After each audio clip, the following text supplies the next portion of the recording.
Anyone who says that capitalism is failing is either lying or being misled. Capitalism works. Crony capitalism doesn't. And that's what we have going on right now in America. Crony capitalism. Actually, I think we're actually into crony socialism now. It is rampant in Washington, and politicians on both sides of the aisle are guilty of it. This is why the politicians go corrupt so rapidly. These guys come into office as members of the middle class. They're just like you. But when they leave, they are multimillionaires. Now, how exactly does that work? How many years on my program have we asked, how did John Conyers make so much money? How did Charlie Rangel, who's a middle-class working guy who went and was a war hero, how has he all of a sudden got houses everywhere as a public servant? It's called insider trading, and in D.C. it is legal. Tonight I want to spend a few minutes talking to you, showing you how insane the insider trading is, and when people say, well, why would they want to do that? Why would somebody want to collapse the system? Why would they? Because they're building the infrastructure. They have a playground that you don't have. And wait until you see how George Soros has made his money in the last 18 months. Peter Schweizer is the William J. Casey Research Fellow at the Hoover Institution. He is the author of Throw Them All Out. If you haven't read this book, you need to read this book.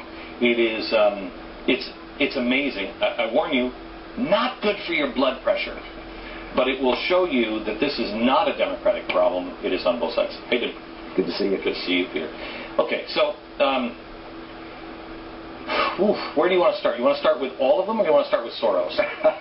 It's up to you. We could maybe start with a couple of historic events that kind of put everything to relief and give it a timeline. All right. Let's start with the 2008 financial crisis, if we could, and we'll try to visualize it here to make a little bit more sense of it.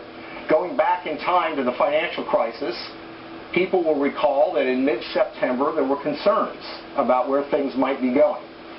Well, on Capitol Hill, there was a briefing put together by Hank Paulson, the Treasury Secretary, and Ben Bernanke, who was the Fed Chairman. Now, they had a series of briefings and meetings with congressional leaders. These were closed-door briefings to show you how secretive they were. You had to leave your BlackBerry and you had to leave your cell phone at the door because it was that sensitive. This is when? Right this is September of 2008. Before TARP. That's right, before TARP. Now, the Dow Jones Industrial Average is still over 11,000, so people are a little bit nervous, but panic has not set in yet. Got it. And on the night of September the 18th, they hold this briefing at 7 o'clock at night. Members of Congress are there. Let me just give you an example of what happens. At this meeting, according to Paulson's memoir, they describe to the congressman that we are facing financial calamity. They tell them that the stock market's going to go down at least 20%. They explain that we could be facing a worldwide financial crisis and that we need to take action pretty strong and pretty soon. Pretty dramatic statements. According to Paulson, the members of Congress that were there were ashen-faced and stunned at what they were hearing. Well, the next morning, one of those people who was at that meeting is Spencer Baucus. He's a Republican from Alabama, the ranking Republican then, now the chairman of the House Financial Services Committee. He takes that information and the next morning shorts the market. Now, for those who don't look at options trading or don't understand it, what shorting means is you're betting or knowing that the market's going to go down. That's crazy that's allowed to happen. Yes, and he does it the next day. He buys something called ProShares Ultra Short, Keep going. which is a leveraged options trade. So he literally is betting that that the market is going to go down, and he makes $10,000 off of that one transaction just that one day. Now, Spencer Baucus is not alone. He's not the only one who's at that meeting. And there are 10 people at that meeting. Why don't you end up the whole stack? I'll get the whole stack. You keep going. All right. There are 10 members of Congress and Senate who are at those meetings, and a lot of those end up selling a lot of their shares based on this private briefing they got. Dick Durbin, who is on the subcommittee for financial services in the Senate and the second-ranking Senate Democrat, he decides, based on this information, to sell his holdings to avoid losses, and he does. He sells more than $70,000 worth of his investments, which for Dick Durbin is a lot of money. Okay, so hang on, just so you know, you haven't been allowed, you don't know. You don't know. They're still playing a game with you. You don't know this is coming because you'll freak out. So you are going to receive the losses. They're pulling their money out, or even worse, they're betting against the market. We have to figure it out. I have to tell you, this is what I think is coming. They know. Okay. That's a great point, Glenn, because right now, while they're doing this, the Dow is over 11,000. In a month, it's going to be down to 8,000. My gosh. And a lot of these guys have gotten out of the market or short of the market, and they're actually making money on this calamity. Now, here's what's interesting about what Durbin does. He takes and sells his shares in stock, and then a few days later, he buys shares in Berkshire Hathaway. Berkshire Hathaway is the investment fund that is run by Warren Buffett.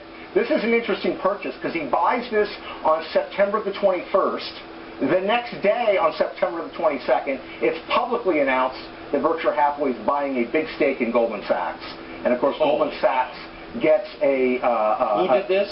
This is Dick Durbin. Dick Durbin sells all his shares, and then on September the 21st buys Berkshire Hathaway stock, and then the next day Goldman Sachs is purchasing... Any doubt in your mind that...